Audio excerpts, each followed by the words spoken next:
আসসালামু আলাইকুম সুপ্রিয় শিক্ষার্থীরা, আশা করি তোমরা সকলে অনেক ভালো আছো। এসএসসি 2025 সালের শিক্ষার্থীরা, তোমরা যারা 2025 সালে এসএসসি এক্সাম দিবে, তোমাদের এক্সাম সম্পর্কিত সর্বশেষ কিছু গুরুত্বপূর্ণ আপডেট তথ্য নিয়ে আজকে তোমাদের মাঝে হাজির হলাম। এছাড়া ছাত্রছাত্রীরা বেশ কিছু বিষয় নিয়ে কনফিউজ ফেস করতেছে।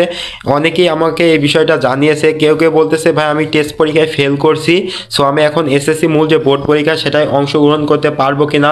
এবং অনেকেই বলতেছে ভাই আমি দু একটা পরীক্ষায় অংশগ্রহণ করতে পারি নাই অসুস্থতার কারণে, সেক্ষেত্রে আমি এসএসসি মূল যে বোর্ড পরীক্ষা সেটাই অংশগ্রহণ করতে পারবো কিনা।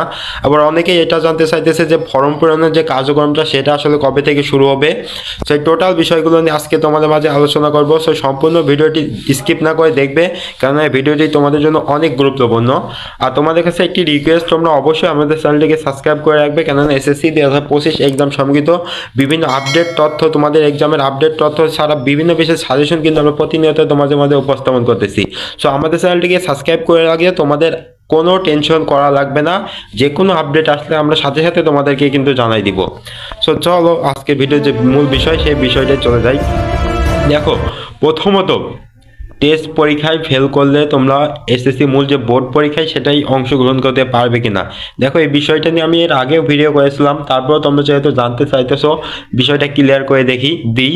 দেখো, টেস্ট পরীক্ষায় ফেল করলে কিন্তু বোর্ডের যে নিয়ম সেই নিয়মে কোনো ছাত্রছাত্রী এসএসসি মূল বোর্ড পরীক্ষায় অংশগ্রহণ করতে পারবে না। এটা বোর্ডের নিয়ম।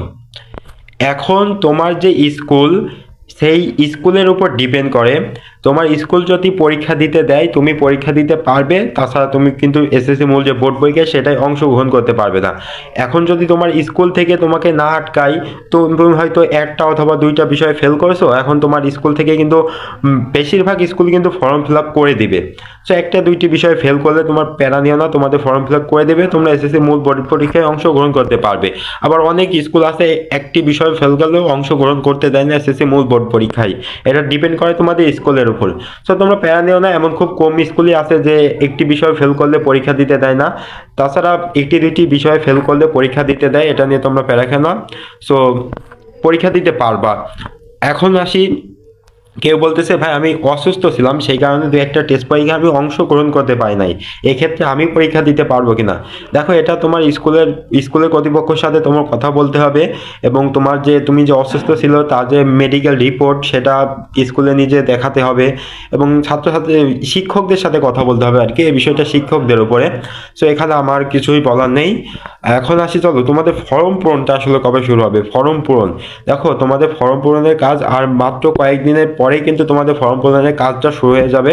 তো কিছুদিন আগে একটা নোটিশ প্রকাশ করেছিল শিক্ষা বোর্ড, সেই নোটিশটা যদি আমরা দেখি, দেখো এই নোটিশটা তোমরা খেয়াল করো। এই নোটিশে তারা ফর্ম পূরণের যে ডেটটা সেটা প্রকাশ করেছিল, এটা বাংলাদেশ আন্তঃশিক্ষা বোর্ড থেকে প্রকাশ করেছিল। দেখো এখানে তারা বলেছে, আমি উপরের ওই বিষয়গুলো দেখালাম না, জাস্ট ফর্ম ফিলআপের যে ডেটটা সেটা দেখাই দিতেছি। দেখো এইটা দেখো, উক্ত সমগ্র তালিকা হতে 1/12/2024 থেকে 9/12/2024 তারিখের মধ্যে অনলাইনে নিম্নবর্ণিত প্রক্রিয়ার ফর্ম পূরণ সম্পূর্ণ করতে হবে। অর্থাৎ 1 ডিসেম্বর থেকে 9 ডিসেম্বরের মধ্যে ফর্ম পূরণের যে কার্যক্রম সেটা সম্পূর্ণ করতে হবে, ঠিক আছে।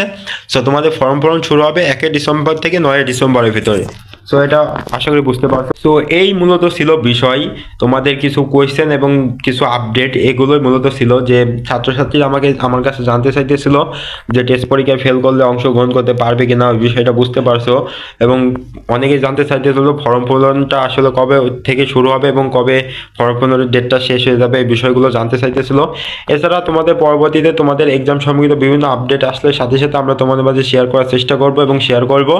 এখন মূলত তেমন কোনো আপডেট নেই, যে আপডেটগুলো ছিল তোমাদের মাঝে শেয়ার করলাম। সো আজকের মতো এই পর্যন্তই। সকলে ভালো থাকো, সুস্থ থাকো, আর অবশ্যই আমাদের চ্যানেলটিকে সাবস্ক্রাইব করে রাখবে। ধন্যবাদ।